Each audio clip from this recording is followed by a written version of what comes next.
पुन्हा येऊयात मुंबईतली परिस्थिती बघूयात। सांताक्रूज चेंबूर लिंक रोडवर पाणी साचले। रात्रभर मुंबईत झालेल्या पावसामुळे रस्ते जलमय झालेत। रस्त्यांवर पाणी साचल्यानं वाहतूक ठप्प झाली।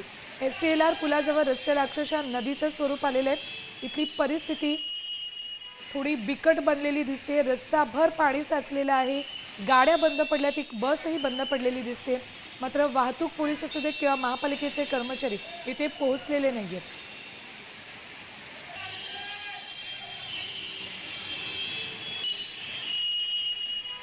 इथली सध्याची परिस्थिती आपल्याला सांगतात आमचे प्रतिनिधी आकाश शिंदे।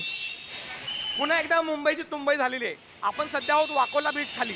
आपण इथे पाहू शकतो, हा रस्ता आहे तो मुंबई युनिव्हर्सिटीच्या दिशेने जातोय। तिथे संपूर्ण पाणी साचलेलं आहे। इथं अनेकांच्या गाड्या देखील बंद पडलेल्या आहेत आणि ते कोणीही महापालिकेचा किंवा पोलीस अधिकारी दिसत नाहीये।